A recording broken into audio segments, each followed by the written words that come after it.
नाज़रीन ये बताते चले यहाँ पर कि ये जो हाजिर लेक्चर सीरीज का जो कॉन्सेप्ट बनाया गया है, ये सिर्फ हमारी ही तरफ से नहीं है, बल्कि ये एक हर उस शख्स के लिए खुला है जो अपनी कोई भी चीज जानता हो और अपनी नॉलेज को शेयर करना चाहता हो। तो आप हमसे राब्ता करके हम आपका कोई भी लेक्चर, कोई भी जो भी आप कोई केस सीरीज हो, आपके पास कोई केस प्रेजेंटेशन हो, उसको भी हम इसमें अपने तमाम जितने भी हमारे साथ प्रैक्टिशनर्स जुड़े हैं, स्टूडेंट्स जुड़े हैं, उनके साथ में हम उसको भी शेयर कर सकते हैं। तो मतलब ये सिर्फ हमारे ही या सिर्फ टीचिंग फैकल्टी तक ही महदूद नहीं है, बल्कि इसमें वो कामयाब प्रैक्टिशनर जो बहुत अच्छे से अपनी प्रैक्टिस करते हो और उनके पास भी अगर कुछ सिखाने का कोई मवाद मौजूद है तो you are also most welcome. क्योंकि हमारे जो इसमें रजिस्ट्रेशन है उसमें सिर्फ ऐसा ही नहीं है कि सिर्फ प्रैक्टिशनर ही हो, बल्कि बड़े बड़े दानिश्वर लोग, एमडी, पीएचडी लोगों ने भी उसमें रजिस्ट्रेशन किया हुआ है। तो हम आप तमाम हजरात से गुजारिश करते हैं कि आप भी बढ़ चढ़ कर अपने हिसाब से जो आप जिस पर बोलना चाहें और आवाम को और तिब्बे यूनानी की जिस हिसाब से आप खिदमत करना चाहें, यू आर मोस्ट वेलकम, आप आ सकते हैं। प्रोग्राम को आगे बढ़ में हकीम सैयद अहमद साहब का बहुत बहुत शुक्रगुजार हूँ कि उन्होंने आपने जो कलिमात कहे हैं उसके लिए हम बहुत बहुत शुक्रगुजार हैं, और साथ ही साथ डॉक्टर जबर हसन साहब के भी, डॉक्टर माजिद साहब का भी। और इसके बाद में हम अब अपने लेक्चर सीरीज की तरफ स्टार्ट जा रहे हैं, और मैं थोड़ा सा तारुफ करा दूं, हालांकि वो जात तारुफ के मोहताज नहीं है फिलहाल जो यहाँ हमारे साथ में मौजूद है। जात तो नहीं, डॉक्टर प्रोफेसर जुल्किफिल साहब, आप एचओडी हैं डिपार्टमेंट ऑफ कुलियात एनआईयूएम बेंगलोर के, और इल्म की इल्मी ज़ौक़ आपका इस चीज से अंदाज आप लगा सकते हैं कि आप दो दो सब्जेक्ट में पोस्ट ग्रेजुएशन किया है आपने, आप एमडी भी हैं और सर्जरी से एमएस भी हैं, आप अलीगढ़ से फारिग हैं, साथ ही साथ लातादाद आपने रिसर्च पेपर जिनको हम अभी फिलहाल काउंट भी नहीं कर सकते, इतने research papers, PG student guide जो भी है, ये सारी चीजें आपने अपने इस करियर में की हैं। बहुत लंबा अरसा आपने तिब्बे यूनानी के बीच में गुजारा है, और अगर मैं ये कहूँ कि इस वक्त तिब्बे यूनानी में जो खासतौर से यूनानी के उसूल और जवाबित को सामने रखने वाली अगर कोई शख्सियत इस वक्त मौजूद है तो प्रोफेसर जुल्किफिल साहब की ही होगी। तो मैं बहुत ही अदब और एहतराम के साथ दावत देता हूँ प्रोफेसर मोहम्मद जुल्किफिल साहब को कि आप आज के इस सेशन में यूनानी concept and management of life style disorders with special reference two diabetes पर आप अपनी बात रखें, और हम तमाम लोगों को, जितने भी स्टूडेंट्स या प्रैक्टिशनर्स मौजूद हैं, उन सब को उसके बारे में तफसीली जायजा, तफसील गुफ्तगू करें, ताकि हम लोगों के जो भी उसमें कंफ्यूजन है, जो भी परेशानियां आती हैं, वो सब दूर हो जाए। और साथ ही साथ मैं तमाम ऑडियंस से भी रिक्वेस्ट करता हूँ कि अगर किसी का कोई सवाल हो तो आप ड्रॉप बॉक्स में, चैट बॉक्स में भी डाल सकते हैं, और इस प्रोग्राम के बाद में 10 मिनट हम क्वेश्चन आंसर सेशन भी रखेंगे, आप उसमें भी सवाल पूछ सकते हैं। तो बहुत ही अदब एहतराम के साथ प्रोफेसर मोहम्मद जुल्किफिल साहब, सर अब mic is over to you. Sir आवाज आ रही है?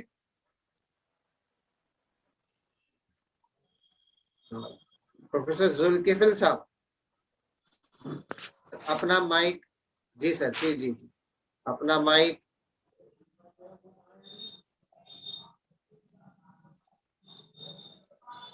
अनम्यूट कर लीजिए सर।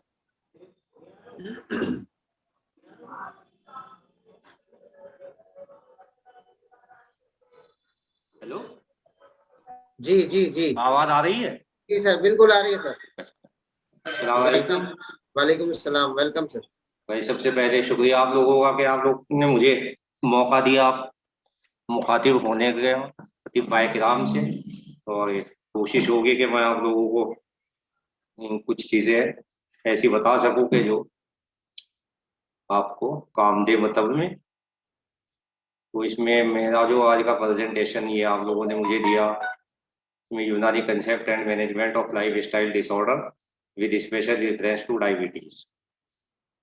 तो इस सिलसिले में सबसे पहली जो दरख्वास्त या और मेरी जो गुजारिश है आप लोगों से वो ये है कि जब भी हम इस तरह की किसी भी बीमारी का जो उसका तिब में बाज़ाब्ता तौर पर जिक्र नहीं मिलता, इस तरह की जब भी कोई डिजीज हमारे सामने आए तो हम सबसे पहले उसमें अपना तिब का एक जो नजरिया हो सकता है उस तिब के नजरिए को देखें और देखने के बाद फिर तिब उसके मुताबिक उसका इलाज करने की कोशिश करें। आजकल जो हमारे यहाँ सबसे बड़ी जो खराबी चल रही है या यूं कहिए कि हम लोग जो चल रहे हैं आजकल, हम उस पर चलते हैं कि हम पैथोलॉजी तो लाते हैं मॉडर्न मेडिसिन की और उस पर कोशिश करते हैं कि हम अपनी दवाएं तलाश कर सके। मिसाल के तौर पर डायबिटीज में ही हम लोगों की कोशिश होती है कि भाई कोई ऐसी चीज हमें मिल जाए कि जिससे ब्लड शुगर लेवल कम हो जाता हो। तो ये जो कोशिश है हमारी, ये कोशिश टिप के मुताबिक नहीं होती, ये होती है उस मॉडर्न मेडिसिन के मुताबिक कि जिसमें हम ये देखना चाहते हैं कि भाई शुगर बढ़ गई तो शुगर घट गई तो नॉर्मल सी आ जाएगी। तो ऐसा नहीं होता है। तिब का अपना एक फलसफा है, उस फलसफे के मुताबिक ही हमें तिब का इलाज करना चाहिए, क्योंकि ये जो तिब की सबसे बड़ी सिफत है वो ये है कि तिब के अंदर सबब, अलामात और इलाज में एक मंतकी रब्त पाया जाता है। तो जब तक ये मंतकी रब्त हम तिब के उसूलों के मुताबिक कायम नहीं करेंगे किसी भी बीमारी के लिए, तो उस वक्त तक हम वो इलाज तिब के मुताबिक नहीं कर सकते। तो सबसे पहली जो जरूरत होती है वो ये होती है कि माहियत मर्जी किसी भी मर्ज की तय करें और माहियत मर्जी तय करने के बाद फिर उसका उसूल इलाज उसके मुताबिक तय करें और फिर उस उसूल इलाज के मुताबिक हम दवाएं तजवीज़ करें या उसका इलाज तजवीज़ करें। इसमें कोई ज़रूरी नहीं है कि हम कामयाब ही होंगे, लेकिन कम से कम हमारी सिमत तो दुरुस्त होगी और कामयाबी भी अल्लाह ताला ज़रूर देता है अगर ये हमने रब्त जो है ये सही बना लिया, यानी हमने सबब का तयन सही कर लिया और फिर उस सबब के मुताबिक हमने दवाओं का इंतखाब सही कर लिया, तो फिर यकीनन कामयाबी भी होती है। तो इस सिलसिले में सबसे पहले जो मैं आपको बताऊं कि ये लाइफ स्टाइल डिसऑर्डर क्या है, कैसे। तो अब ये जो लाइफ स्टाइल डिसऑर्डर के नाम से या ये किस तरह से भी बीमारियां जो आजकल ये आ रही हैं, इनके बारे में सबसे पहले हमें ये जानने की जरूरत है कि इनकी अहमियत क्या है। तो इनकी अहमियत का अंदाजा जो है ना आप सबसे इस चीज से लगा सकते हैं कि भाई ये एक तो माशरे में बहुत तेजी के साथ ये बढ़ रही है।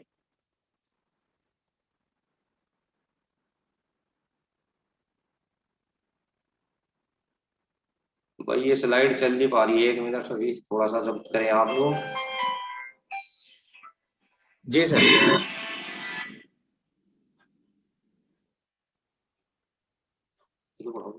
आ गई।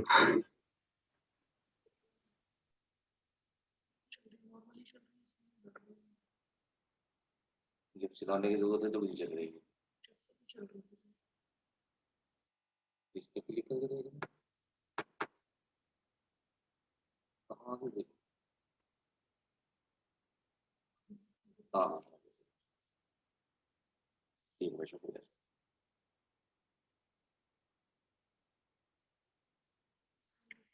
चल गई, बहुत तेजी चलेगी। तो ये देखिए सबसे पहली स्लाइड जो है इसमें मैंने ये बताने की कोशिश करी है कि ये लाइफ स्टाइल डिजीज क्यों ज्यादा अहमियत की हामिल होती जा रही है। तो सबसे पहली जो चीज है इनकी अहमियत इस चीज से बढ़ जाती है कि इनकी जो वकूफ पजीरी है वो बहुत ज्यादा हो रही है और इनके जो कम्प्लीकेशन होते हैं, सेल्फ डिजीज भले ही परेशान कुन ना हो, लेकिन उसके जो कम्प्लीकेशन है वो कम से कम बहुत ही ज्यादा नुकसानदेह होते हैं और वो बढ़ते भी चले जा रहे हैं। अच्छा, अब इसकी वजह से जो हेल्थ बर्डन कहते हैं कोई भी कंट्री है उस कंट्री के ऊपर इसका हेल्थ और वेल्थ बर्डन दोनों जो है वो बहुत ज्यादा हो जाते हैं। अब आप देखिए अगर कोई भी लाइफ स्टाइल डिसऑर्डर का कोई पेशेंट घर में किसी के हो जाए तो उसका इलाज पर मुस्तकिल खर्च उसका होता रहता है। दूसरी एक ये है कि कोई भी अभी तक तसल्ली बख्श कोई रोकथाम का या कोई उसका इलाज जो है अभी तक तलाश नहीं किया जा सका है। तो इसलिए ये लाइफ स्टाइल डिसऑर्डर पूरी मेडिकल बिरादरी के लिए, खासतौर पर हमारे लिए यूनानी बिरादरी के लिए एक चैलेंज हो गए हैं और इसीलिए तमाम गवर्नमेंट ये कोशिश कर रही है कि किसी भी तरह से इन जो मेडिकल सिस्टम है उन्हें प्रमोट किया जाए उस तरफ को कि इन बीमारियों का कोई कोस्ट इफेक्टिव ट्रीटमेंट तलाश किया जा सके। अब इनके लिए जो समझने के लिए सबसे पहले हमारा जो जरूरत है वो क्या है कि पैथोलॉजिकल एक्सप्लेनेशन आना चाहिए, और वो पैथोलॉजिकल एक्सप्लेनेशन होना चाहिए कंसेप्चुअल और थ्योरेटिकल फ्रेमवर्क में, यानी यूनानी सिस्टम के नजरियात पर मबनी होना चाहिए। सिर्फ उसी वक्त हम जो है इसकी प्रिवेंटिव या इसका इलाज जो है वो प्रपोज कर सकते हैं या बता सकते हैं। और अगर जब हम उसकी नजरियात की बुनियाद पर जो इलाज हम बताएंगे, वो इलाज यकीनन ऐसा होगा कि वो काबिल कबूल होगा, और उसके में एक मंतकी रब्त भी होगा, या उसे हम जस्टिफाई कर सकते हैं। अब आज के जो वेबिनार है इसमें मैं ये कोशिश करूंगा कि जो लाइफ स्टाइल डिसऑर्डर है और डायबिटीज है उसका एक्सप्लेनेशन आपको दूं यूनानी सिस्टम के कॉन्टेक्स्ट में, जिससे कि आप लोगों को इसे समझने में थोड़ी सी आसानी होगी, और जब आप लोगों की समझ में आएगा तो फिर आप लोग राग़िब होंगे उसके इलाज की तरफ। अब इस कोशिश में मैं किस हद तक कामयाब हो पाऊंगा ये लोग आप लोग बाद में बताइए। तो सबसे पहले इंट्रोडक्शन। तो ये जो जितने भी लाइफ स्टाइल डिसऑर्डर हैं ये कोई एक वो नहीं है, बल्कि ये एक पूरा मजमुआ है बीमारियों का, जो लाइफ स्टाइल में के चेंज की वजह से, या लाइफ स्टाइल में जो हम अपनी मर्जी के मुताबिक उसमें कुछ कमोबेशी करते रहते हैं उनकी वजह से रूनुमा होता है। और ये एक जो आदमी मुतासिरा है उसी आदमी तक महदूद रहती है, और किसी भी तरह से ये फैलती नहीं है एक दूसरे में। तो इसमें जो लाइफ स्टाइल डिसऑर्डर में कुछ मेटाबॉलिक डिजीज आती हैं, कुछ एंडोक्राइन डिजीज आती हैं, हाइपरटेंशन है, कोरोनरी आर्टरी डिजीज है, और कुछ न्यूट्रिशनल डिजीजेज है। और अगर यूनानी मेडिसिन के लिहाज से अगर आप देखें तो कोई भी ऐसी बीमारी के जिसमें असबाब सित्ता जरूरिया से मुतालिक हो उसे हम लाइफ स्टाइल डिसऑर्डर कह सकते हैं। यानी जो भी असबाब सित्ता जरूरिया की बेअतदाली की वजह से रूनुमा होती हो कोई भी बीमारी, तो उसे हम लाइफ स्टाइल डिसऑर्डर कहते हैं। क्यों? इसलिए कि लाइफ स्टाइल है ही ये कि आदमी अपनी रोजमर्रा की जिंदगी में असबाब सित्ता जरूरिया की प्रैक्टिस किस तरह से कर रहा है, या उन असबाब सित्ता जरूरिया को किस तरह से वो इख्तियार करता है अपनी रोजमर्रा की जिंदगी में, यही चीज लाइफ स्टाइल कहलाती है। अब अगर इनमें वो एतदाल रखता है तो सेहत कायम रहती है, और इनमें अगर बेअतदाली आती है तो उसी से सेहत खराब होती है। तो इनकी इसीलिए अतिब्बा कहते हैं कि अगर इनमें एतदाल के साथ इन चीज़ों को इख्तियार किया जाए, असबाब सित्ता ज़रूरिया को इख्तियार किया जाए, तो ये सेहत के ज़ामिन होते हैं। और कुछ इसके अलावा कुछ ऐसे असबाब जो अतिब्बा ने बताए हैं कि जिन्हें वो गैर ज़रूरिया गैर मुजादा कहते हैं। यानी वो ज़रूरी तो नहीं है, असबाब सित्ता ज़रूरिया की तरह ज़रूरी नहीं है, लेकिन अगर उन्हें इख्तियार किया जाए तो वो सेहत कायम रखने में मुआविन होते हैं। तो जब भी इनमें कभी इम्बैलेंस या गैर एतदाली आती है तो इसका जो सीधा सीधा असर उसके मिजाज पर पड़ता है उस इंसान के, और अगर ये मिजाज उस वक्त सही ना किया जाए तो बाकी जो अमूर तबीया है वो भी मुतासिर हो जाते हैं।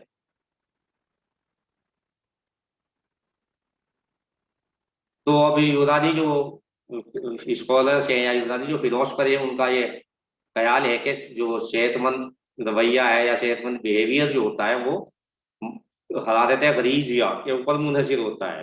तो चूंकि हरारत गरीजिया तमाम कुआ का एक मुश्तरक आला है मैं तबीयत के, या यूँ कहिए कि आप तबीयत भी जितने काम अंजाम देती है तो वो तमाम काम हरारत गरीजिया के तवस्सुत से ही करती है। तो यहाँ ये बात जहन नशीन करने की है कि असल जो चीज़ है वो हरारत गरीजिया है, जो कुआ को भी और तबीयत को भी सही रखती है, या तबीयत और कुआ जो अपने फाल अंजाम देते हैं वो उस हरारत गरीजिया की वजह से देते हैं। तो उस हरारत गरीजिया का तहफ़्फ़ुज़ असल में तिब की रूह है या सेहत की ज़ामिन होती है।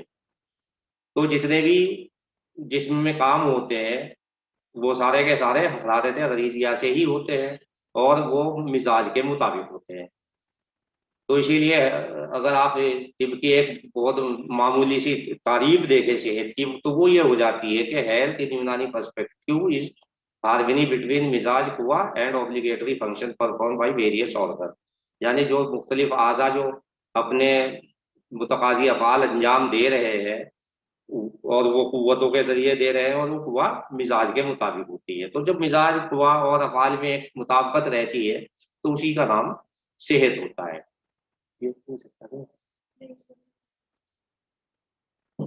और जितने भी कुव्वा हैं वो तमाम तबीयत के लिए काम करते हैं, या तबीयत यूं कह लीजिए कि आपके तबीयत उन कुव्वा से काम लेती है।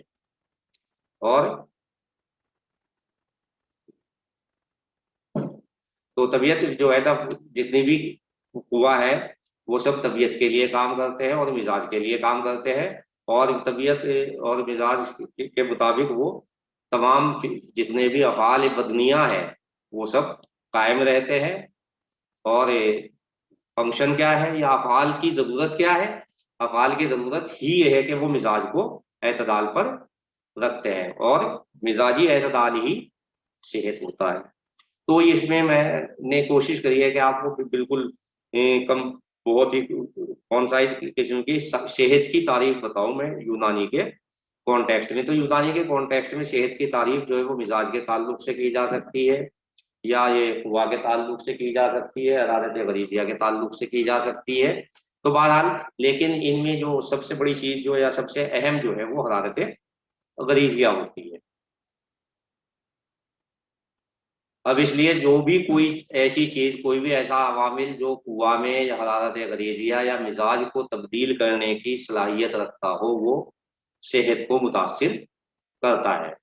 तो ये जो जरूरी और गैर जरूरी जो असबाब अतिबा ने बताए हैं, जब इनकी प्रैक्टिस सही नहीं होती या इन्हें सही तौर पर इख्तियार नहीं किया जाता जिस तरह से तिब में इनका बताया गया है इख्तियार करने के लिए, तो जब हम तिब्बी तौर पर उन असबाब सित्ता ज़रूरिया और गैर ज़रूरिया को इख्तियार नहीं करते, तो वो सबसे पहले मिजाज में को मुतासिर करते हैं, और फिर मिजाज के साथ साथ हरारत गरीजिया और कुआ भी मुतासिर होते हैं। और अब तबीयत जो है वो इस काबिल नहीं रहती कि वो मिजाज और कुआ में मुताबकत कायम रख सके, और जब तक मिजाज और कुआ में मुताबकत नहीं रहती तो फिर जो फंक्शंस होते हैं उनमें भी नहीं होते। क्यों? इसलिए कि जितने भी अफाल जिसमें से सरजद हो रहे हैं या जितने भी अफाल अंजाम पा रहे हैं वो तमाम के तमाम मिजाजी होते हैं।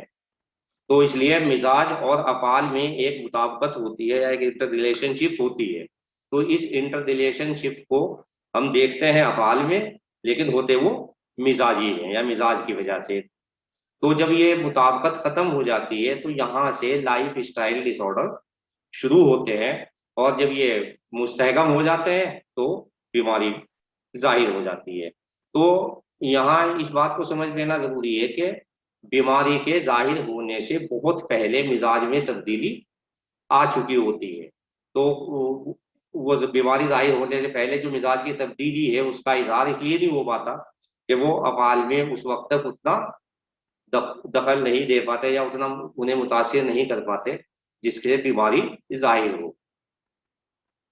तो जब मिजाज मुतासिर हो जाएगा या मिजाज तब्दील हो जाएगा तो जो है वो मिजाजी होते हैं, तो कुव्वतें कमजोर हो जाएंगी या कुव्वतों पर असर आएगा। तो कुव्वा जो है ना वो अपने अफाल सही से अंजाम नहीं देंगे, इसलिए फेल खराब हो जाएंगे। तो इस सिलसिले में तिब्बा कहते ये हैं कि सबसे पहले कुव्वतें तबिया मुतासिर होती है, और सानवी तौर पर बाकी दो कुव्वतें हैवानिया और कुव्वत नफसानिया मुतासिर होती है। तो इसलिए एक ये बात बहुत अहम है तिब की, कि तिब में ये बात कही जाती है कि सबसे पहले जो मुतासिर होती है वो कुव्वत तबिया होती है। कभी भी कुव्वत नफसानिया या कुव्वत हैवानिया बराह रास्त किसी चीज से मुतासिर नहीं होती। तो ये दोनों कुआ सानवी तौर पर मुतासिर होते हैं जब कुव्वत तबिया अपना फेल सही से अंजाम नहीं दे पाती। अब यहाँ भी ये कुव्वत तबिया और कुव्वत नफसानिया या हैवानिया में जो मुतासिर होने का जो दौरानिया है ये मुख्तलिफ हो सकता है। ये मुनजिर होता है इस बात पर कि कुव्वत तबिया किस हद तक मुतासिर हुई है। अब जैसे ये magnitude of alteration in function, अब ये अफाल में कितना खलल होगा ये मुनहसिर है कि उसकी एज क्या थी, उसका सेक्स क्या था, उसका मिजाज क्या है, और उसके अंदर इस्तेदाद कितनी है, और सबब की कुव्वत कितनी है। इसीलिए तमाम अशखास जो है वो यकसा तौर पर मुतासिर नहीं होते, यानी सबब एक ही हो लेकिन उम्र मुख्तलिफ हो, या जिन्स मुख्तलिफ हो या मिजाज उसका मुख्तलिफ हो या इस्तेदाद मुख्तलिफ हो, तो इन 4 चीजों की वजह से एक ही सबब का असर मुख्तलिफ अशखास में बदल जाता है। तो ये चीज भी देखने की होती है कि जो सबब है उस सबब की वजह से कौन सा मिजाज, कौन सी उम्र, कौन सी जिन्स ज्यादा मुतासिर होती है। और ये सबब जो है इसकी कुव्वत क्या है उसकी, क्यों, इसलिए कि तिब में सबब की कुव्वत का सबसे बड़ा रोल होता है सबब के असर में। तो अगर हम किसी तरह से सबब की कुव्वत को कम या ज्यादा कर दें तो उसकी वजह से हम उससे होने वाले असरात को बहुत हद तक काबू कर सकते हैं। तो इसलिए ये जरूरी होती है ये 4 चीजें जहन में रखना। अब देखिए, ये तो आपको एक जनरल मैंने बता दिया कि किस तरह से लाइफ स्टाइल डिसऑर्डर हो सकते हैं। और अब डायबिटीज के कॉन्टेक्स्ट में बताओ कैसे सबसे ज्यादा टॉप किलर में आती है और डिसेबलर में आती है। तो सबसे ज्यादा अमवात और डिसेबिलिटी यानी माजूरी जो है वो सबसे ज्यादा डायबिटीज में होती है। और अमूमन ये कहा जाता है कि एफ्लुएंट सोसाइटी में ज्यादा होती है, यानी ये पैसे वाले लोगों में ज्यादा होती है। और ये अब आप देखिए कि पिछले 100 साल में मेडिकल साइंस में कितना एडवांसमेंट हुआ है, लेकिन उस तमाम एडवांसमेंट के बावजूद भी हम आज तक उसी जगह पर खड़े हुए हैं कि जहां 50 साल पहले थे हम, खास तौर पर डायबिटीज के प्रिवेंशन और इलाज के ताल्लुक से।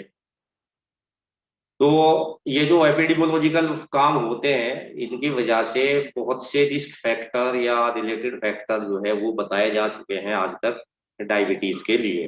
तो अब इसमें जो एपिडेमियोलॉजिकल जब वर्क होता है तो इसमें हम कोशिश ये करते हैं कि जो बीमार लोग हैं उन बीमार लोगों से पूछताछ करने के बाद हम कोशिश करते हैं कि इनमें कोई एक चीज ऐसी हमें कॉमन मिल जाए। तो वो जो कॉमन चीज सब लोगों में होती है उसे हम बीमारी से रिलेट कर देते हैं या ये कह देते हैं कि ये इसका रिस्क फैक्टर हो सकता है। अब वो भले ही ना हो फिर वो बाद में उसकी तहकीक की जाती। तो ये कहा जाता है डायबिटीज के बारे में कि ये एक साइलेंट ईटर है, बल्क की यानी बल्क को खाने वाली। और मैक्सिमम बर्न जो इसका सबसे ज्यादा जो इसका नुकसान पहुंचता है डायबिटीज का वो शरीयानों को, और शरीयान जिनमें ज्यादा हो ऐसे आज़ा को। तो जालिनूस की कुछ किताबों में इस तरह के हवाले मिलते हैं जिससे हम ये नतीजा निकाल सकते हैं कि उसे वो दोनों किस्म की डायबिटीज से, यानी डायबिटीज टाइप फर्स्ट और डायबिटीज टाइप सेकंड, दोनों से वाकिफ था किसी ना किसी हद तक। ये नहीं कहा जा सकता कि जिस हद तक आज हम लोग जानते हैं उस हद तक जालिनूस के जमाने में इसकी मालूमात थी, लेकिन ये बात यकीनी है, उसकी राइटिंग से पता लगता है कि उसे इन दोनों डायबिटीज का पता था। लेकिन उनका जो व्यू डायबिटीज के बारे में या जाबितुस शकरी के बारे में बिल्कुल मुख्तलिफ था आज के मुकाबले में। तो उनके मुताबिक यूनानी जो अतिब्बा है वो मिजाज और साख्त पर ही जोर देते हैं कि पहले बीमारी जो है वो मिजाज या साख्त की खराबी से ही होती है। तो कोई भी ऐसा इम्बैलेंस जो मिजाज और साख्त में होता है उसकी वजह से बीमारी होती है। तो अब चूंकि उनका एम्फेसिस या उनका जो तमाम जोर जो है वो मिजाज और साख्त के ऊपर था, तो इसलिए उन्होंने इस बीमारी की जो वजूहात बयान करी या इसकी जो माहियत मर्जी बयान करी वो भी मिजाज और साख्त के ताल्लुक से ही करी। तो इसीलिए हमें भी आजकल जो हम लोग हैं जितने भी हकीम हैं उन तमाम को भी इसी जहेज पर सोचना चाहिए और इसी जहेज की तरफ हमें बढ़ना चाहिए, यानी मिजाज और साख्त की मुतालिक जो खराबियां हैं वो हमें तलाश करनी चाहिए। हमें इन चीज़ों पे नहीं जाना चाहिए कि ये इंसुलिन की ज्यादती है या इंसुलिन की कमी है या ये फलाव हो गया या कोलेस्ट्रॉल बढ़ गया या घट गया। ये तमाम चीज़ें जो है वो हमारे लिए मुनासिब नहीं है। हमें तो सिर्फ मिजाज, कुआ, साख्त और इन चीज़ों पर अपने आप को फोकस करना चाहिए। अब देखिए मिजाज का काम क्या है। सबसे पहला जो मिजाज का काम है कि जैसे ही मिजाज हासिल होता है तो मुख्तलिफ कुआ आज़ा में आ जाती है। सबसे पहले कुव्वत गाजिया आती है और यही कुव्वत गाजिया जब कभी खराब होती है तो मिजाजी डेविएशन भी इसी से होता है, मिजाज भी खराब सबसे ज्यादा इसी से होता है। अब ये जो कुव्वत गाजिया है ये 3 अफ़ाल अंजाम देती है, एक तहसील का, इल्साक का और तशबीह का, यानी एक्सेप्टेंस और एडहेरेंस और एसिमिलेशन। यहाँ ये चीज़ मैं बताऊँ कि जिस तरह से आज ये मॉडर्न वाले ये कहते हैं कि भाई हर चीज़ के रिसेप्टर होते हैं और कोई भी चीज़ जाती है तो वो अपने रिसेप्टर से अटैच हो जाती है और अटैच होने के बाद रिसेप्टर उसे सेल के अंदर दाखिल करता है। यानी तो इस तरह से हम अतिफ़ा ने हमारे बताया कि तहसील का काम होता है, यानी हर उज़्व अपने मिजाज के मुताबिक अपनी ग़िज़ा हासिल करता है, क्योंकि खून तो उसके पास एक ही जाता है। उस खून में तमाम ग़िज़ाई अज्जा मौजूद होते हैं जो पूरे जिस्म को तग़ज़िया फराहम करते हैं, लेकिन पूरे जिस्म का तग़ज़िया यकसा नहीं होता, थोड़ा थोड़ा मुख्तलिफ होता है। तो हर उज़्व अपने मिजाज के मुताबिक तग़ज़िया हासिल करता है। इस चीज़ का नाम तहसील है। तहसील यानी हासिल हो जाने के बाद फिर ज़रूरी होता है कि वो ग़िज़ा जो हासिल हुई है वो उस उज़्व में जिस उसने उसे हासिल की है वहाँ वो थोड़ी उस वक्त तक चिपकी रहे जब तक कुव्वत मुग़य्यरा उस पर अमल करके उसे उज़्व के जैसा ना बना दे, यानी वो इनकॉर्पोरेट ना हो जाए या तशबीह ना हो जाए। तो ये काम एडहेरेंस है और तशबीह है। तशबीह का मतलब ये है कि जो ग़िज़ा हम खाते हैं वो ग़िज़ा जब उज़्व में जाती है तो वो उस उज़्व जैसी हो जाए मिज़ाजन, क़िवामन और रंग में। तो ये 3 चीज़ों में तिब में ज़ोर दिया जाता है कि तशबीह जो होती है वो मिज़ाज में होती है, यानी उस ग़िज़ा का मिज़ाज आज़ा जैसा हो, उस ग़िज़ा का रंग उस आज़ा जैसा हो जाए और फिर वो उसका क़िवाम जो है उस आज़ा के मुताबिक हो जाए, तो वो जिस्म में या उस उज़्व का हिस्सा बन जाती है, जिसे हम जुज़्व बदन बनना कहते हैं। तो इन ये जो 3 काम हैं इस कुव्वते गाज़िया के, इन 3 कामों के लिए इसके लिए पास 4 कुव्वते ख़ादमा हैं, जिसमें कुव्वते मास्का है, दाफ़िया है, जाज़िबा है और हाज़मा है। इन सब तमाम से आप लोग बखूबी वाकिफ़ हैं ही हैं। और ये जो आप पता ही होगा कि ये जो 4 कैफ़ियत हैं या 4 जो कुव्वतें हैं, ख़ादिम कुव्वतें, ये मास्का, जाज़िबा, दाफ़िया ये वग़ैरह, ये 4 कैफ़ियत के ज़रिए से काम करती हैं। यहाँ ये बात ज़हन में रखिए कि कोई भी काम, हरकत है कोई भी, वो हरकत बगैर हरारत के नहीं होती। तो जब ये अतिफ़ा ने ये लिखा है कि ये हरारत से काम करती है, ये बरूदत से काम करती है, तो बरूदत से कोई हरकत नहीं हो सकती। बस सिर्फ़ ये है कि निस्बतन थोड़ी कम हरारत जिसे चाहिए होती है, वो उसे कहा गया है कि ये बरूदत से काम करती है। इसी तरह से यबूसत जो है वो हरकत की माने होती है, लेकिन थोड़ी कम रतूबत जिस कुव्वत को चाहिए उसे कहा गया है कि ये यबूसत से काम करती है। तो इन मिजाजी कैफियत में कोई भी तब्दीली अगर होगी तो वो अफ़ाल को कुव्वत गाज़िया के खिलाफ कर देगी। इस और बदले मा तहल्लुल का जो फेल है, यानी जो चीज़ें टिश्यू से लॉस हो रही हैं या जो चीज़ें जिस्म से ज़ाया हो जाती हैं, उनका जो बदल फराहम किया जाता है, वो ज़रूरी भी है जिस्म के बका के लिए। तो ये फेल थोड़ा खराब हो जाएगा, लेकिन मुकम्मल तौर पर तो ये खराब नहीं होता, क्योंकि मुकम्मल तौर पर अगर खराब हो तो फिर तो ज़िंदगी कायम नहीं रह सकती। लेकिन थोड़ा-सा भी खराबी अगर इसमें आ जाए तो ये उम, नुकसान होना शुरू हो जाता है। तो ये ज़रूरी होता है ग्रोथ के भी लिए और सेहत के भी लिए, ना सिर्फ़ जिस्म की और जिस्म के, बल्कि जिस्म के तमाम अज़ा की। अब डायबिटीज़ टाइप फर्स्ट।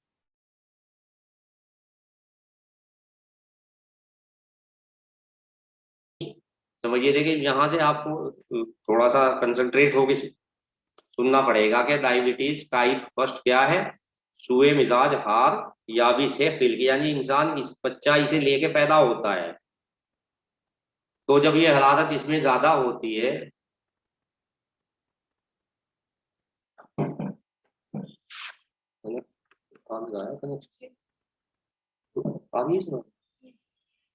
तो जब हरारत ज़्यादा होती है तो हरारत चूँकि किसी न किसी चीज़ के साथ वाबस्ता रहती है, तो ये रतूबत गलीज़िया जो है ये हरारत का ह्यूला होती है या महल होती है।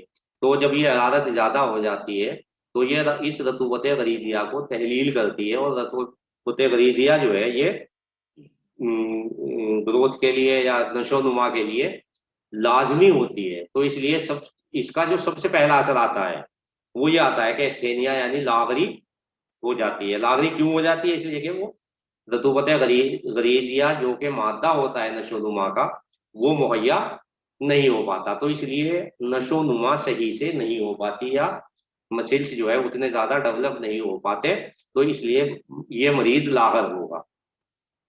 तो दूसरा ये है कि ये हरारत जो बढ़ी हुई है ये गिजाई अफाल के साथ को नुकसान पहुंचाती है, लेकिन तहसील और इल्साक जो है ये दो फेल नॉर्मल रहते हैं, क्योंकि इन दोनों का इन्हिसार यबूसत के ऊपर होता है। तो इसमें क्या होता है कि जब ये तहसील और इंसाफ तो होता है लेकिन तगजिया नहीं हो पाता है, यानी वो चीज जो गई वहां गिजा, वो गिजा जुज़्वे बदन नहीं हो पाती, तो ये गिजा वहां इस्तेमाल नहीं होती। तो ये इस्तेमाल जब नहीं होती तो वहां जो रखने होते हैं आजा के अंदर, या जिन्हें आप आजकल इंटरस्टिशियल स्पेस कहते हैं या इंटरस्टिशिस कहते हैं, वो उनमें भरती रहती है, और इस तरह से वो फर्दर जो गिजा का हुसूल है उसमें भी हायल होती है। क्योंकि अतीफा ये कहते हैं कि जब ये इंटरस्टिशिस में चली, यानी गिजाई रखनों में जो गिजा जाती है वो वहां से इस्तेमाल हो जाती है, तो रखने जब खाली होते हैं तो फिर गिजा की जरूरत होती है उन्हें, लेकिन यहाँ वो रखने या इंटरस्टिशियल स्पेस फिल हो जाते हैं, और फिल हो जाने की वजह से अब आगे उसमें गिजा दाखिल नहीं हो जाती। तो और जिगर जो है वो मुस्तकिल तश्कील करता रहता है दम की, तो गिजा की फराहमी मुस्तकिल रहती है, लेकिन उसका इस्तेमाल कम होना शुरू हो जाता है या बिल्कुल खत्म हो जाता है। तो जब गिजा जो है वहां उसके अंदर दाखिल नहीं हो पाती तो वो कहाँ रहेगी, तो जाहिर है कि उन उरूक में रहेगी कि जिन उरूक से वो वहां जाती थी। तो अब क्या होगा कि जो उरूक है हमारी, उन उरूक में गिजाई मादा भरा होगा। तो जब ये गिजा से पूर्व मादा जो है गुर्दों में पहुंचता है, तो गुर्दों की कुव्वत जाजबा जो बड़ी होती है हरारत की वजह से, उसकी कुव्वत जाजबा बढ़ जाती है। तो कुव्वत जाजबा बढ़ जाने की वजह से वो जज्ब तो करता है लेकिन उसे इस्तेमाल नहीं कर पाता, इसलिए क्या होता है कि वो गिजाई मादा जो जज्ब किया है गुर्दे ने वो पेशाब के जरिए से खारिज होना शुरू होता है, और इस तरह से मुख्तलिफ गिजाई अज्जा पेशाब में जाहिर हो जाते हैं। तो जब ये हरारत और यबूसत दोनों बढ़ती है तो इसकी वजह से कुव्वत मास का जो है वो कवी हो जाती है। तो इसलिए वैसिल्स जो है वो, या उरूक के अंदर जो गिजाई मवाद है वो उन्हें बाहर नहीं निकाल पाती इस कुव्वत मास का के बढ़ जाने की वजह से। और जब कुव्वत मास का बढ़ जाती है तो वो गिजाई मवाद जो उरूक के अंदर होते हैं वो उसके दीवारों पर चिपकना शुरू हो जाते हैं। तो ये टाइप फर्स्ट की थी। अब टाइप सेकंड में क्या है कि टाइप सेकंड उसके बिल्कुल मुखालिफ है। ये शुए मिजाज बारिद रतब अमूमी है, यानी किसी खास उजू का नहीं है। यहाँ ये बात ध्यान में रखिए कि डायबिटीज अमूमी है, जो भी शुए मिजाज हार या भी समूमी, और शुए मिजाज बारिद रतब अमूमी टाइप टाइप सेकंड। अब इसमें क्या होता है कि दोनों कुव्वतें, ये बारिद बरूदत भी और रतूबत भी, कुव्वत गाजिया को, मास्का को और जाजबा को नुकसान पहुंचाती है। तो cause and material both are present for. अब यहाँ जो गिजाई मादा है, तो गिजाई मादे के लिए जो, पर जो अब यहाँ कैफियत असरअंदाज होगी वो क्या होगी, वो बरूदत होगी, और रतूबत यहाँ मौजूद है ही है। तो ये बात में कही जाती है कि जब गिजाई मादे पर हरारत असरअंदाज होती है तो वो हजम होकर के लहम में तब्दील हो जाता है, और जब उसी मादे पर अगर बरूदत असरअंदाज हो जाए तो वो उसे फैट में या शहम में बदल देती है, और ये शहम जो है फिर वो जमा होना शुरू होती है। और इसमें कुव्वत दाफिया जो है वो हाइपर एक्टिव होती है। तो जब ये, मैंने जैसे पहले बताया आपको कि जब गिजा जुज़्वे बदन नहीं होती तो वो गिजा आ जाके रखनों में भरी रहती है। तो और इस तरह से खून से गिजा की तरसील जो आजा को हो रही होती है वो कम हो जाती है। इसकी वजह से गिजाई मवाद खून में ज्यादा हो जाते हैं और गुर्दे से जाहिर होना शुरू हो जाते हैं। बरूदत काज, अब बरूदत का क्या काम है? बरूदत एक तो अज्जा में कसाफत पैदा करती है, यानी विस्कस बनाती है, और उसमें चिपचिपाहट पैदा करती है और उन्हें विस्कस थिक बना देती है। तो जितने भी अखलात हैं जो इससे मुतासिर हो गए बरूदत से, उनके अंदर कसाफत, गिलजत और लजूजत आ जाती है। तो इस लजूजत की वजह से ये फिर चिपकना शुरू होते हैं उन दीवारों से जिसमें ये रखे होते हैं, या जो भी जहाँ भी ये मौजूद होंगे, वो वेसिल्स में हो या किसी केविटी में हो, तो उस केविटी में या वेसिल्स की वॉल से ये चिपकना शुरू हो जाते हैं। इसकी वजह दो होती है, एक तो लजूजत और एक इनकी गिलजत। गिलजत की वजह से जो फ्लो रेट है वो कम हो जाता है। तो अब ये जो मादा है जो इस्तेमाल नहीं हो पाया, ये बारिद रतब होता है, और इसकी बरूदत की वजह से ये हरारत गरीजिया को कम करना शुरू करता है। और जब हरारत गरीजिया किसी चीज पर असरअंदाज नहीं होती, तो उस पर हरारत गरीबा का असर होता है। ये इब्तदा होती है तापून की, और जब तापून हो जाता है तो फिर हरारत गरीजिया और ज्यादा तेजी के साथ खत्म होती है, या उसका ताल्लुल और ज्यादा तेजी से होता है। तो इस तरह से हरारत गरीजिया की वीकनेस जो है वो बढ़ती चली जाती है।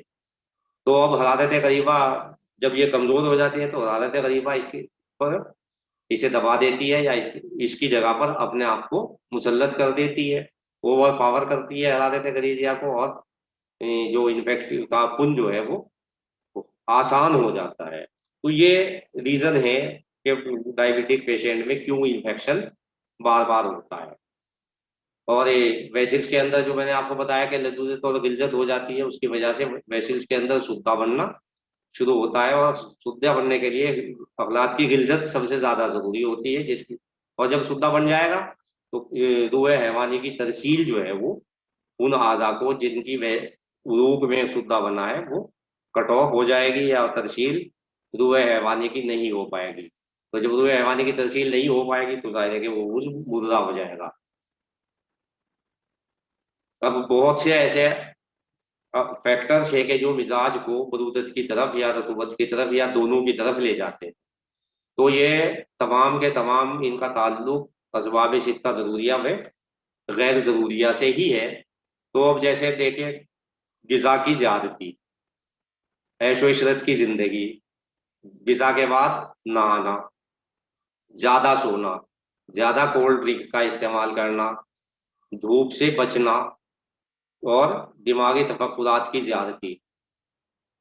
तो ये तमाम वो अवामिल हैं कि जिनकी वजह से जो आजकल भी मॉडर्न टाइम में भी फिलहाल देखिए आप, ये सारी की सारी चीज़ें जो है वो बताई जा रही है कि ये किसी ना किसी तरह से डायबिटीज़ के लिए जिम्मेदार है। उनमें ग़िज़ा की ज़्यादती हो, या ये सेडेंट्री मोड ऑफ लाइफ हो, या बाथिंग का तो खैर अभी तक इन्हें नहीं पता, लेकिन ये एक्सेसिव स्लीप है, कोल्ड ड्रिंक का इस्तेमाल है, ये तमाम चीज़ें जो, और मेंटल स्ट्रेस वगैरह, ये सारी चीज़ें आज बताई जा रही है। मॉडर्न मेडिसिन वाले भी बता रहे हैं कि ये चीज़ें डायबिटीज़ के लिए जिम्मेदार हैं। तो अब हम इन्हें डायबिटीज के लिए जिम्मेदार ना कहें, इन्हें ये कहें कि ये मिजाजी बरूदत और रतूबत के लिए जिम्मेदार होते हैं। और जब एक बार वारिद और रतब मिजाज जो है वो इस्टेब्लिश हो गया, तो इसके जो जरूर तकाजे हैं, यानी जो हर मिजाज अपने कुछ मुतकाजी अफाल अंजाम देता है, कुछ मुतकाजी हालात पैदा करता है, तो वो जाहिर होना शुरू हो जाते हैं।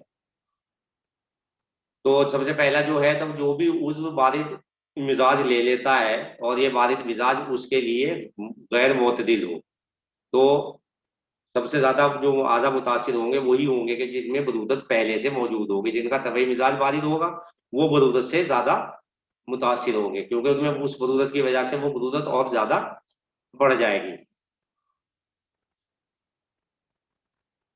और ये बरूदत जो उन आज़ा को जो जिनके अफ़ाल हरारत से मुताल्लिक होंगे, उनके अफ़ाल को भी मुतासिर करती है। तो इस तरह से जो बरूदत बढ़ गई है, वो बरूदत बारिद मिजाज आज़ा को और उन तमाम आज़ा को जिनके अफ़ाल हरारत पर मुनहसिर हो, उन्हें मुतासिर करती है। तो इसीलिए देखें, सबसे ज़्यादा जो असरअंदाज होते हैं, या सबसे ज़्यादा जो इफेक्ट आता है डायबिटीज़ में, वो ब्रेन के ऊपर आता है। तो ब्रेन बारिद होता ही है, जब ब्रेन में बरूदत बढ़ जाती है तो इसके बाद उस वक्त खराब होते हैं। इसी तरह से नर्व के ऊपर आता है, नर्व भी बारिद है। वजूद के ऊपर आता है, वजूद भी बरूदत लिए होती है थोड़ी बहुत। और हार्ट वो उस वे के जिसके अफाल हरारत की वजह से होते हैं। तो जब इस हरारत में कमी आ जाएगी, तो कल्ब के अफाल में भी कुछ ना कुछ नुकसान जरूर आ जाएगा। तो हमें जो है ना, इन लाइन पर सोचना है। और खासतौर पर जब हम रिसर्च या तहकीक का, या इवन के मरीज का इलाज कर रहे हो, तो हमें इस तरह से सोच करके अपना एक डायबिटीज का प्रोटोकॉल तैयार करना। तो आखिर में बस एक इसका जो कंक्लूजन है वो क्या है कि डायबिटीज सिर्फ और सिर्फ हजम उजू और हजम उजू की खराबी का नाम है, और इससे ज्यादा कुछ भी नहीं है। और हमें जब डायबिटीज का हम इलाज शुरू करें तो हमें हजम उजवी और हजम उजूकी की तरफ ही मुतवज्जे होना चाहिए। हमें ये जहन में नहीं लाना चाहिए कि ये इंसुलिन की कमी हो गई है या इंसुलिन की ज्यादती हो गई है तो हमें हाइपरग्लाइसीमिया हो गया है। ये सब कुछ जो हो रहे हैं ये सिर्फ हजम उजवी की और हजम उजूकी की खराबी की वजह से हो रहे हैं, या बिन जुमला एक आप एक लफ्ज ये कह सकते हैं कि ये कुव्वत गाजिया की खराबी की वजह से हो रहे हैं। तो हमें कुव्वत गाजिया की तकवीत की तरफ अगर हम तवज्जो देंगे तो इंशाल्लाह किसी ना किसी हद तक हमें डायबिटीज के इलाज में जरूर कामयाबी मिल जाएगी। शुक्रिया बहुत बहुत।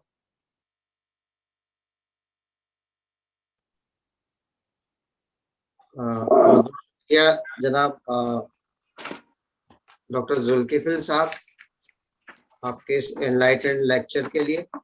बहुत ही अच्छी बातें आपने इसके खासतौर से कंसेप्ट्स के बारे में जो बताया है, बहुत ही कारआमद चीजें थी। अब मैं अपने जो भी प्रैक्टिशनर्स या ऑडियंस है, अगर किसी का कोई उस ताल्लुक से कोई सवाल हो तो आप कोई भी क्वेश्चन पूछ सकते हैं, और नहीं तो फिर हम इस सेशन को यहीं पे क्लोज करते हैं। Any question from the audience? Sir मैं एक बार सर से थोड़ा एक चीज मालूम भी करना चाहूंगा, एक अपना तजुर्बा भी शेयर करना चाहूंगा सभी से।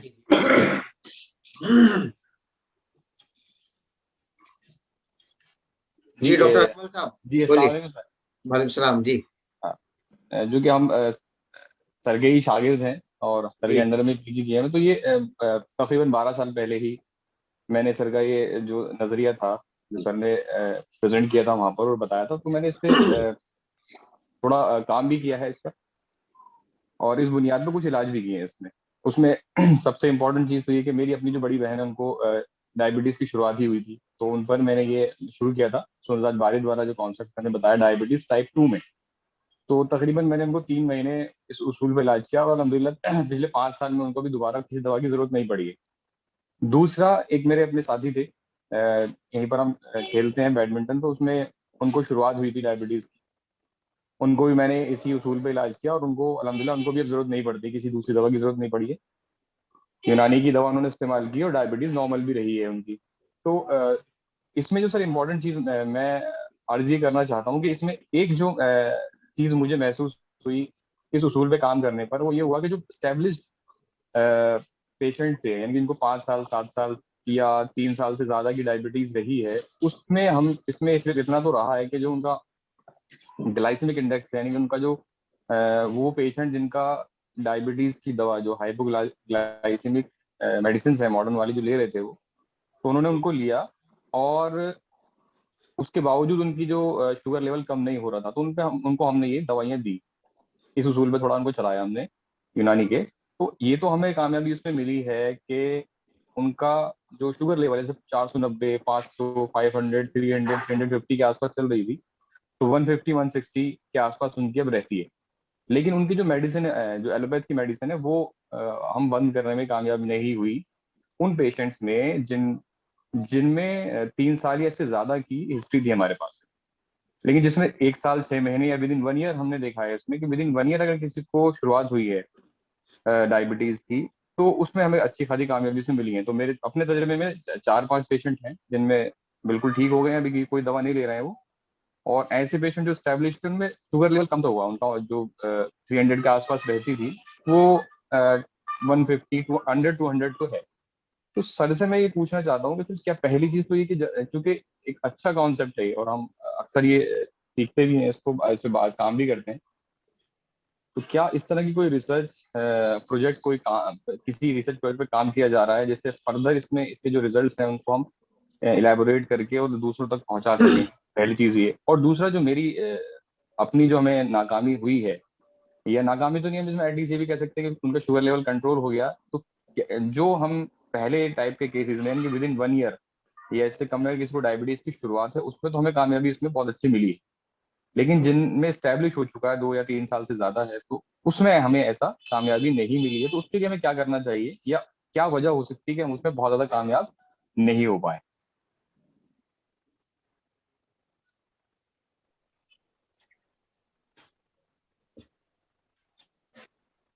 देखो अकमल, ऐसा होता है बेटा कि जब ये मिजाज मुस्तहकम हो जाता है, जी तो जिसमें हम बहुत तेजी के साथ करते हैं इसे, क्योंकि डायबिटीज जब हो जाती है तो हम 5-7 साल बाद तो ये इस तरफ हमें याद आता है कि इस दूसरा सिस्टम भी हम ट्राई कर लें। तो जी उस दौरान वो मिजाज इतना मुस्तहकम हो जाता है कि जिसका फिर बदल पाना मुमकिन नहीं होता, या यूं कहोगे वो जो मिजाज उसका आरजी तौर पर उसे आया था और बीमारी लाया था, वही मिजाज उसका हकीकी मिजाज बन जाता है। तो फिर हमें जरूरत इस बात की होती है कि फिर हम उस पे बहुत एक, यानी जितने 5 साल में वो मुस्तहकम हुआ है तो अगले 5-7 साल तक हम उसे उसकी जिद करते रहे, तो हो सकता है कि तबीयत उसे कबूल कर ले जाए। तो इसलिए जो ये इस तरह के पुराने मरीज हो जाते हैं बार बार, जिनका मिजाज मुस्तहकम हो जाता है या उनके, तो वहाँ मुश्किल से थोड़ा सा बहुत रेस्पॉन्स आता है, या कभी कभी नहीं भी आता। तो वहाँ एक तो जरूरत इसकी होती है कि हम डोज बढ़ा दें। तो या यूँ कहोगे आप जब जो इलाज कर रहे हैं उसमें आपकी जो डोज है वो उतनी नहीं हो पा रही है कि जितनी जिद के लिए जरूरी थी। तो वहाँ एक तो ये होता है कि भाई थोड़ा सा डोज बढ़ाई जाए, और डोज बढ़ाने के साथ साथ दूसरी जो सबसे बड़ी जरूरी चीज होती है वो ये होती है कि उन लोगों में हम हरारत पहुंचाने की जो दूसरे जराए हैं उनसे कोशिश करें। खाली दवाओं से इसका मतलब वो आदमी के अंदर उतनी हरारत हम नहीं पहुंचा पा रहे हैं। तो जैसे कुछ लोगों में देखा होगा कि आप लोगों ने कि एक्सरसाइज का इफेक्ट आ जाता है। तो ये जो एक्सरसाइज का इफेक्ट है ये एक्सरसाइज का नहीं है, बल्कि ये उस हरारत का है जो एक्सरसाइज की वजह से बढ़ती है, जिसमें तिब में यही कहा जाता है कि भाई हरारत की एक्सरसाइज की वजह से हरारत बढ़ती है। तो इसी तरह से अगर उनमें हम हमाम कराएं या उन्हें सन एक्सपोजर कराएं तो मुमकिन है कि उनका रेस्पॉन्स और ज्यादा बेहतर हो जाए। तो ये क्योंकि मुस्तहकम हो जाता है मिजाज, इसलिए बहुत मुश्किल होता है फिर मुस्तहकम मिजाज में कोई भी इलाज कर पाना। सर इसमें एक जो प्रॉब्लम आती है ना, जैसे आपने कहा कि हम डोज बढ़ा के काम कर सकते हैं इसको, लेकिन इसमें जो एक मतलब प्रैक्टिकल परेशानी ये आती है कि मरीज ऑलरेडी बहुत दिनों से दवाइयां बहुत सारी खा रहा होता है वो। वो यही जो मैं कह रहा हूँ ना कि भाई 5-7 साल के बाद तो उसे याद आता है ना कि इंडिया में एक यूनानी सिस्टम भी है, वहां जाके देख लूं। जी जी तो वो जब आता है हमारे पास तो कि जब उसकी वो दवाएं असर करना कम कर देती है या कम कर देते बंद कर देती है। तो हैं। जी अब जिस यानी बंद कर दवाओं का असर कम होना या बंद होना इस बात की अलामत है कि तबीयत ने उन दवाओं से मुतासिर होना बिल्कुल छोड़ दिया है। जी या वो मतलब जिस तरह कहते हैं ना कि मतलब अतिपा ने इसीलिए अपनी किताबों में बार बार ये चीज लिखी है कि दवाई मुस्तकिल नहीं देनी चाहिए, क्योंकि उससे मानूस हो जाती है तबीयत। तो जब तबीयत उस दवा से मानूस हो जाती है तो उसका असर कबूल कम नहीं हो जाता करती। है, कबूल नहीं करता। तो बस इसी बुनियाद पर हम लोगों को जो दवाएं तलाश करनी है, उसमें जो सबसे बड़ी जो दिक्कत आती है वो ये आती है कि मिजाज का जो गैर मोतदिल मिजाज है उसके दर्जे का तयन हम से नहीं हो पा रहा है मिजाज। जी जी जी बस अब मिजाज का जो दर्जे का गैर मोतदिल तो है, तीसरे दर्जे का हम दवाएं दूसरे दर्जे की दिए जाएंगे। तो इसलिए जिद जब करनी है तो जिद के लिए सबसे पहला उसूल यही है कि जिस दर्जे का सबब है उस दर्जे का दवा होनी इलाज। चाहिए। जी अच्छा, जी जी तीसरे दर्जे की या चौथे दर्जे की दवा देते हुए तो हम वैसे ही डरते हैं। जी वैसे ही हमें जो है ना कि हर कुश्ते में जो है वो मेटल दिखाई देने लगता है। और भाई जो ये दूसरी दवाएं हैं जैसे कुचला वगैरह, इन पे जी हमें एल्कलाइड याद आने लगते हैं फौरन के, इसका याद ये ना हो इफेक्ट हो जाए ये ना हो जाए। तो जरूरत इन मरीजों में खासतौर पर जो ज्यादा ओबेस पेशेंट है इनमें तीसरे दर्जे से कम दवा असर नहीं करेगी करता। नहीं, और वो हम देते नहीं है। जी जी सर, बहुत बहुत शुक्रिया सर। बहुत शुक्रिया। एक सर एक और सवाल आया है, वो ये है कि अगर अलग अलग मिजाज के लोग हैं, जैसे कोई सफरावी मिजाज का है या कोई बलगमी मिजाज का है, तो उसके लिए हम दवा का तयन कैसे करें? क्या जो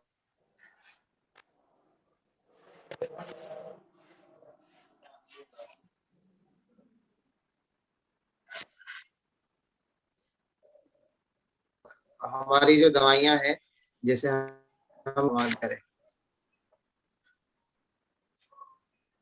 भाई हेलो। देखो डॉक्टर साहब, सबसे पहली जो बात है वो जो हम लोगों को सबसे ज्यादा परेशान करती है वो ये है, हमारी ये तमन्ना जी है कि हम ये चाहते हैं कि एक दवाई से सारे मरीज ठीक हों हमारे। जी तो ये जी कोई जी। तिब का फलसफा नहीं है। नहीं। तो इसलिए अगर आप ने मिजाज का तयन कर लिया है तो उसी मिजाज के मुताबिक उसमें दवाएं दें आप। अब अगर आपने एक सफरावी मरीज का इलाज करा तो उसी वही दवाई आप बलगमी वाले में दो तो बिल्कुल भी असर नहीं आएगा। हम्म तो यहाँ तिब में जो इलाज होता है ना, वो आपने जो रात की जो ने जो कहा है कि भाई ये देखो कि कौन मरीज है, ये मत देखो कि मर्ज क्या है। तो वो जो मरीज जी देखने की जो बात कही जा रही है वो क्यों कही जा रही है, इसलिए कि जो मरीज आपके पास आया है वो इनफरादी है, तो उसके लिए आपको उसका इलाज देना पड़ेगा, ना कि उस मरीज का जिस जो कल दिखा के गया था। तो जो आज आपके पास हम्म मरीज आया है वो कुछ ना कुछ उस मरीज से जो कल गया था आपके पास उसी मर्ज का, उससे मुख्तलिफ हो। तो उस इख्तलाफ को आपको देखना पड़ेगा और उस इख्तलाफ के मुताबिक उसे दवा देनी पड़ेगी। तो हमारी जो ये तमन्ना है ना तिब वालों की, कि हम एक दवाई तलाश कर ले और उससे सब सारे मरीज ठीक हो जाए, तो ये तिब के फलसफे के ही मुताबिक जी नहीं। जी जी। तो इसलिए भाई डॉक्टर साहब इस जी सिलसिले जी में तो जी बस मेरी दरख्वास्त यही है कि आप मरीज देखें और मरीज को देखने के बाद उसके जी मुताबिक उसका इलाज तजवीज करें। जी जी। मतलब मिजाज के अकॉर्डिंग दवाएं अलग तजवीज की जाए, हर मिजाज के इंसान के लिए दवाएं हाँ, भी अलग हो। दवाएं अलग होंगी ही। जी जी बिल्कुल। जी जी जी। और कोई सवाल किसी ऑडियंस की तरफ से कोई और हो? क्वेश्चन, एक आध क्वेश्चन और ले सकते हैं अभी, उसके अस्सलाम बाद वालेकुम हम सर। सेशन को क्लोज कर। जी वालेकुम सलाम। सर ऐसी कोई मेडिसिन पोटेंट है जैसा मेटफॉर्मिन देते मिजाज के एतबार से तो तयन कर सकते हैं, ऐसे कोई पोटेंट मेडिसिन है यूनानी में जो हर मिजाज में शामिल किया जाए डायबिटीज के? मैंने अभी आपको बताया कि यह तो चीज तिब के फलसफे के ही खिलाफ है कि हम ये कह दें कि ये एक दवाई तमाम मरीजों में, मुख्तलिफुल मिजाज मरीजों में कामयाब हो जाएगी। लेकिन फिर भी मतलब जो मैंने देखा है अपनी प्रैक्टिस में, उसमें जवारिश जालीनूस को मैंने एक ऐसी दवाई पाई है कि जिसे अगर कम या ज्यादा खुराक में दी जाए, तो अब ये कम ज्यादा खुराक आपको करनी है मरीज के मिजाज के मुताबिक, तो जी सर। उसका असर जरूर आता है डायबिटीज टाइप 2 में, लेकिन टाइप 1 में कभी मत दे दियो उसे। अस्सलाम वालेकुम सर, एक सवाल मेरा ये है कि हिफ्ज मा तकद्दुम के तौर पर डायबिटीज 2 के केस में क्या हम जो है कौन सी दवाएं बता सकते हैं मरीज को, क्योंकि आजकल लाइफ स्टाइल इतना बुरा हुआ है कि कोई भी पेशेंट जो 35-40 साल की उम्र में है वो तकरीबन आगे जाके डायबिटीज में कन्वर्ट हो रहा है। तो क्या हिफ्ज मा तकद्दुम के तौर पे कोई दवा ऐसी दे सकते हैं यूनानी में जिससे उसकी सेहत बरकरार रहे, वो डायबिटीज ना हो या बच जाए कुछ दिनों के लिए? भाई डॉक्टर साहब, इसमें सबसे पहले तो आपको ये तयन करना पड़ेगा, भले ही आपका तयन हतमी ना हो, कि ये कितने दिन बाद डायबिटिक होगा। तो अब आज आप उसके असबाब देखें कि ये कौन कौन सा ऐसा सबब इख्तियार किए हुए है कि जो इसे सुए मिजाज बारिद की तरफ ले जा रहा है। तो सबसे पहले तो आपको उन असबाब की कुव्वतों को कम करना पड़ेगा। मिसाल के तौर पर अगर वो 26 डिग्री के एसी में बैठ रहा है तो आप उसे कम से कम ये कहोगे भाई इसे 22 कर ले। तो सबसे पहले आपको उन असबाब का तयन करना पड़ेगा कि जिन जो असबाब उसके जिस्म से मुलाकी हो रहे हैं। तो उन असबाब का तयन करने के बाद आपको उनकी कुव्वतों को थोड़ा कम करना पड़ेगा। और फिर दूसरा एक ये है कि जो दौरानिया है, दौरानिया लम्स, यानी वो उन असबाब से कितनी देर तक उनके ताल्लुक में रहता है, ये भी बहुत बड़ा अहम चीज होती है किसी भी बीमारी के होने में। तो उन असबाब के उस दौरानिया लम्स को आप कम करने की कोशिश करें। और ये दूसरी एक बात यह है कि तिब में कहीं अद्वियाती तहफ़्फ़ुज़ नहीं है, तदाबीरी तहफ़्फ़ुज़ है सिर्फ। तिब में अगर अद्वियाती तहफ़्फ़ुज़ है तो वो सिर्फ अमराज वबाई में है।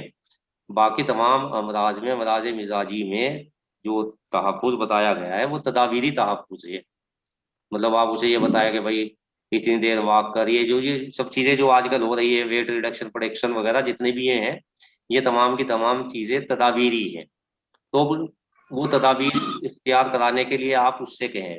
अब अगर आपने, मैं आपको यूँ बता दूं कि भाई आप इसे कोई हाथ मिजाज की दवाई देना शुरू कर दें, तो और आपने शुरू कर दी, उसने वो खाता रहा, वो हो सकता है कि 4-6 महीने बाद उसमें उसकी हरारत की वजह से कोई चीज़ पैदा हो जाए। तो इसलिए बेहतर ये है डॉक्टर साहब के अद्वियाती तहफ़्फ़ुज़ के बजाय आप तदाबीरी तहफ़्फ़ुज़ कराओ। उन मरीजों को आप दलक जो मतलब जो जिसके लिए मुनासिब है, दलक है, रियाजत वगैरह, इस तरह की ये चीज़ें ही बताएं, कोशिश करें। और भाई अगर आप दवाई पर ही बहुत ज़्यादा इन्हिसार करना चाहते हैं तो कोई ऐसी दवा के जो जिसके बारे में ये क्लेम किया जा सके कि ये माजी मुस्तकबिल करीब या बईद में उसे डायबिटीज़ नहीं होने देगी, तो उसमें सिर्फ एक चीज़ है कि वो ग़िज़ा अपनी। जी, बहुत बहुत शुक्रिया सर। एक सवाल ये है कि क्या डायबिटिक न्यूरोपैथी में हम कोई यूनानी की दवा इस्तेमाल कर सकते हैं? बिल्कुल कर सकते हैं, क्यों नहीं कर डायबिटिक, सकते भाई, है ही यूनानी उसके लिए।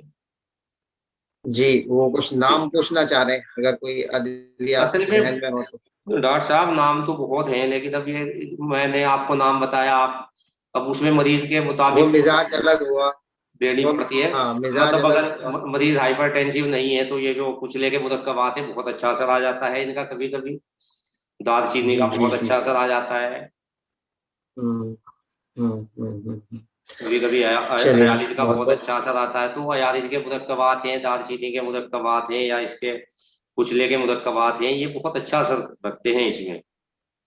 जदवार है। जी जी जी जी। Hmm, excuse me sir, sir pregnancy induced diabetes का क्या कॉन्सेप्ट है सर यूनानी में? कौन सी का? प्रेगनेंसी इंड्यूस्ड डायबिटीज जो है ना सर, हम्म। जो उसका कैसा रिलेट कर सकते हैं सर हम यूनानी में? प्रेगनेंसी एक प्रेगनेंसी इंड्यूस्ड। प्रेगनेंसी एक ऐसी हालत है कि जिसमें हुआ जो है वो अगर तगजिया फराहम ना किया जाए तो वो जिस्म या तबीयत जो है तगजिए को निकाल करके जिस्म से वहां ले जाती है बच्चे की तरफ। तो जब तगजिया नहीं हो पाता जिस्म का प्रॉपरली, तो जो जखायर होते हैं जिस्म के, उन जखायर पर तबीयत अपना अमल करती है। और जब जखायर पर अमल होता है तो उन जखायर की मिकदार आहिस्ता आहिस्ता कम होना शुरू हो जाती है। और दूसरा एक ये होता है कि चूंकि उसमें अतिबा का एक ख्याल ये है कि हैज चूंकि उसमें नहीं आता, और हैज का जो खून होता है वो फुजला होता है, और फुजला जब भी जिस्म में आता है तो वो हरारत को कम करता है। तो इसीलिए जब ये फुजला, ये एक तो ये फुजला हुआ और दूसरा गिजा की कमी हुई, तो ये दोनों चीजें मिलकर गिजा जो है वो रतूबत फराहम करती है जिसमें हरारत गलीज़िया कायम रहती है। तो जब वो कम होती है और ये फुजला वहां जाता है तो इन दोनों से मिल करके हरारत गलीज़िया जो है वो कमजोर हो जाती है। तो जैसे ही वो कमजोर होकर इस हद तक पर पहुंच जाती है कि कुव्वत गाज़िया अपना फेल सही से अंजाम ना दे, तो वो डायबिटीज उन्हीं औरतों में जाहिर होती है सिर्फ कि जो औरतें पहले से मुस्तैद होती है या उनमें बरूदत के पहले से असरात होते हैं।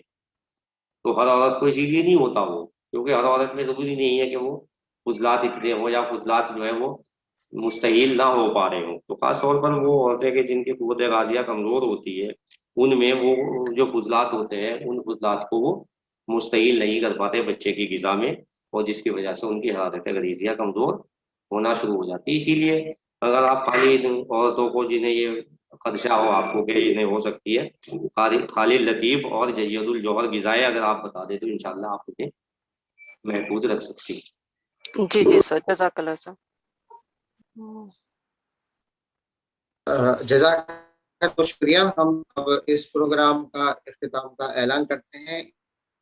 इसी का सबसे पहले डॉक्टर अहमद साहब का शुक्रिया अदा करता हूं कि आपने बहुत ही कीमती वक्त निकाल के आप हमारे साथ जुड़े।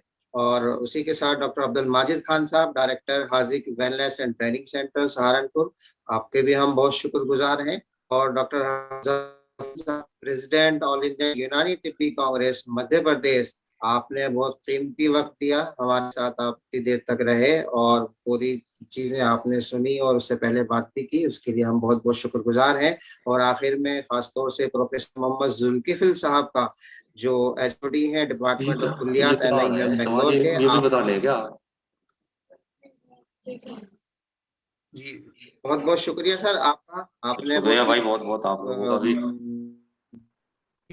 जी सर, आपने बहुत ही शेर बहस की इसके ऊपर। और जो हमारे ऑडियंस थे, जो प्रैक्टिशनर्स थे, उनके सवालात जो थे वो काफी हद तक क्लियर भी हो गए। और जो इसका कंसेप्ट था एक, जो हमें भी बहुत ज्यादा क्लियर नहीं था, अल्हम्दुलिल्लाह हम भी उससे मुस्तफीज हुए हैं। और हमारे जितने भी साथी लोग हैं सबको बहुत अच्छे फीडबैक आ रहे हैं उसके लिए। तो उसके लिए सर बहुत बहुत शुक्रिया। और तमाम हजरात जिन्होंने ये प्रोग्राम अटेंड किया, उनका भी बहुत बहुत शुक्रिया। आपने इस प्रोग्राम को अटेंड करके इसको कामयाब बनाया, हम आपके भी बहुत शुक्रगुजार हैं। और इसी के साथ इस प्रोग्राम के इख्तिताम का ऐलान किया जाता है। अगला प्रोग्राम अभी वैसे डिसाइड हुआ है 15 डेज का, लेकिन अगर रमजान की मसरूफियत रही तो रमजान के बाद इंशाल्लाह उसको फिर रेगुलर तरीके से अरेंज किया जाएगा। तब तक के लिए बहुत बहुत शुक्रिया। जो भी अगली अपडेट। अरे डॉक्टर साहब, आप अभी कौन सा कुछ खिला रहे हो जो रमजान में खिलाओगे तक लोग? जी सर, जी सर, हाँ। रख लेते हैं। भाई ये तो ऑनलाइन में तो कुछ होना ही नहीं। जी सर, जी सर, बिल्कुल बिल्कुल। चलिए सर, नेक्स्ट जो भी प्रोग्राम होगा हम आपको अपडेट करते रहेंगे। और डॉक्टर जुल्किफिल साहब से फिर से गुजारिश एक और ये है कि अगर आपकी जरूरत पड़े तो फिर आपको सर हम परेशान अरे करेंगे। मैं एक नाम सजेस्ट करूंगा आपको, आप मुझे बताइएगा। बिल्कुल बिल्कुल, आप नाम सजेस्ट करते जाइएगा और हम इंशाल्लाह अकमल साहब की और ये हाकिम सैयद हाँ, साहब मुझे की। बता दीजिएगा नेक्स्ट, उसमें मैं सजेस्ट करूंगा आपको बहुत अच्छा। जी सर, इस ताकि हम डायबिटीज पे अपनी जो ऑडियंस है, अपने लोग हैं, उनको बहुत ही पुख्ता करते हैं। तो उनके पास कोई भी इस वो तरह का लिखते मसला है हैं। तो वो हर तरह से, चाहे वो कंसेप्ट के ताल्लुक से हो, मिजाज के ताल्लुक से हो, डाइटोथेरेपी हो, उसकी एक्सरसाइज हो, हर हिसाब से वो अपना बिल्कुल मजबूत हो जाए। बहुत बहुत शुक्रिया सर तमाम हजरत। ठीक है भाई। अस्सलाम वालेकुम व रहमतुल्लाहि। बहुत शुक्रिया सर। Assalamu alaikum. अस्सलाम वालेकुम। वालेकुम सलाम। Sir, if it is recorded, then please share on YouTube, sir. Yes sir, yes sir, ये रिकॉर्डेड है, यूट्यूब पे ऑलरेडी है, चल रहा है ये, यूट्यूब पे भी रिकॉर्ड है। और ये हम आपको इस पे भी डाल देंगे, ग्रुप पे भी डाल Yes, sir. Okay. देंगे। Thank you, sir. Okay, welcome. शुक्रिया जनाब। अस्सलाम जी। वालेकुम।